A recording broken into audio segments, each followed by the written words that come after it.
Yo, what's going on, guys? It's Houston Sports back in the video today, and today we're going to be talking about the Houston Rockets potentially trading for DeMar DeRozan and Andre Drummond. Recently, a day or two ago, there was the most recent NBA trade deadline big board, which lists 10 players on Bleacher Report that are rumored to potentially be traded on February 8th NBA trade deadline.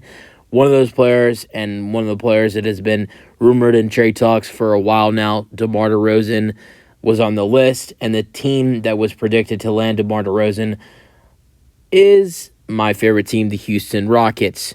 So, could the Rockets potentially trade for DeMar DeRozan? That's the question. We're going to talk about it. There's a second player that was listed in this potential trade, and it's Andre Drummond. So, what we're talking about today is the Houston Rockets potentially trading for DeMar DeRozan and Andre Drummond. You know, I would love the Rockets to acquire these two players, but it comes with a sacrifice for the Rockets in this trade. Let's get into it.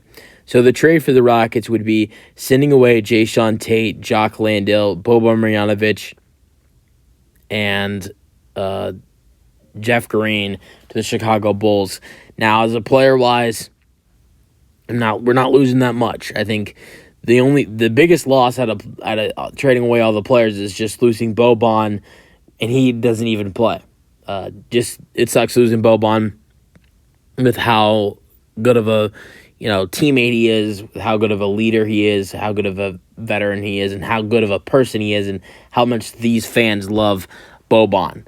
Jae'Sean Tate, he's done a hell of a job here over the last 4 seasons. I'm really grateful, for him with what he. I know we were terrible over the years, the years where he was playing great basketball, but still, I think I loved watching him when he was playing here. When he was getting good minutes, when he was providing, a good part to this team, even though they were absolute garbage. But Jae'Sean Tate, with the amount of young players that are rising, it's unfortunate for Jae'Sean Tate that his minutes have fell, and I think his rise on a contender would be amazing. I know the Bulls aren't a contender in this scenario, in this trade, but there are so many other teams that are contenders that are very interested in acquiring Jae'Sean Tate. I've heard that the Celtics, the Suns, the Nuggets, and the Bucks all have interest in potentially bringing in Jae'Sean Tate, and it wouldn't surprise me if maybe the Bulls were to let's say this trade were to happen.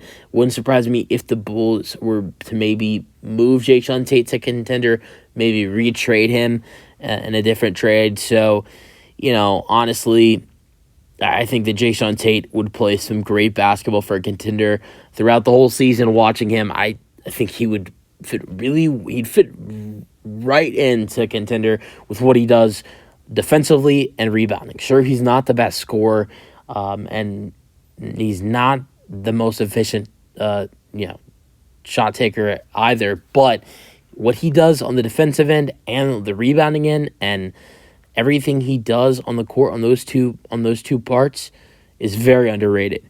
So I can't wait to watch what he does with his next team. But he has no part with the Rockets anymore. We need to let our young guys get more minutes. I'm thinking about Amin Thompson, Cam Whitmore, and filling up some space once Tari Eason is finally healthy for the Rockets. So Jae'Sean Tate doesn't hurt. Jock Landale, out. Get him out. Jeff Green, I love what he's done. I think he's been a great leader as well on the court too. But it's the same thing with Jae'Sean Tate. We need to get our guys good minutes. We need to get our younger guy. The Rockets need to get their younger guys more minutes. I'm thinking about Cam Whitmore and Amin Thompson.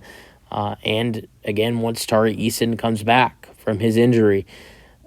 So really, the Boban's the only one that kind of hurts the Rockets with what he brings off the court, but that's it. But then getting to the draft pick part, the Rockets would be sending a 2024 first-round pick, which belongs to Brooklyn. Keep in mind the Nets are 20 and 28 and would be in the lottery, and this pick would be top 3 protected. So if it lands in the top 3 in the draft lottery, the Rockets would get this pick back, and it'd just be a total steal of a trade for the Rockets. But also keep in mind, everybody, both DeRozan and Drummond are both expiring contracts. So let's say that draft pick ends up, let's just say it ends up at 4. And DeRozan and Drummond end up going elsewhere in free agency. So then the Rockets would trade 4 players, a first-round pick, and 2 second-round picks, because Bleacher Report also lists a 2024 and a 2025 second-round pick. So the Rockets would, let's say Chicago ends up getting the 4th overall pick, the Rockets still wouldn't get that pick back. Just the hypothetical. Chicago would get the 4th overall pick, 4 players. We don't know how many of them would actually stay in Chicago, but 4 players, the 4th overall pick, 2 other second-round picks for 30 games of DeMar DeRozan and Andre Drummond. I don't think it's worth it, especially you're going to get Steven Adams back next year. I'd love for the Rockets to go get another center that could help us, who could help the Rockets, potentially go out there and fill the needs they need at rebounding and defensive help. Now, I know we're going to get that next year with Steven Adams in the 24-25 season, but if it's just avoiding DeMar DeRozan and just trading for Andre Drummond, or it's maybe I've thought about what if the Rockets sent Jayshawn Tate and a second-round pick or 2 to the Jazz for Kelly Olynyk? I think there are other options besides trading for a superstar or an all-star like DeMar DeRozan, and I just don't think it's worth it to just get 30 games out of these 2 guys.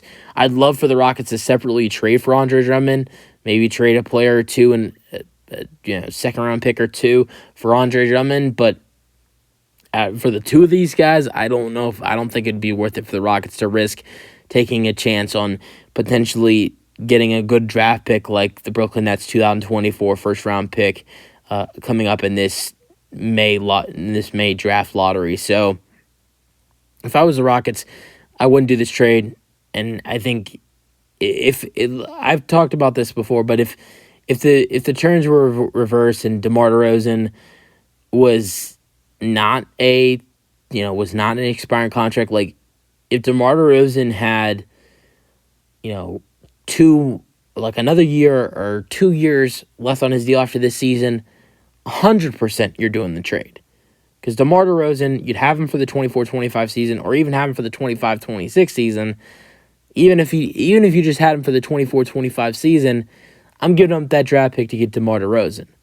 But if DeMar DeRozan was also under contract for another season, you'd have to give up more. So I just think for the Rockets, I'd stay away from DeMar DeRozan. If you're going to trade that 2024 first-round pick that belongs to Brooklyn, I'd just give it back to Brooklyn. I'd rather trade Jalen Green and that 2024 first-round pick and other assets to get Mikal Bridges. I'm not saying the Rockets should trade for Mikal Bridges or it'd be a good idea, but I think it's a much better idea than going out there and trading for 30 games of DeMar DeRozan and Andre Drummond. Let me know your thoughts on the potential trade in the comment section for the Rockets, and peace out.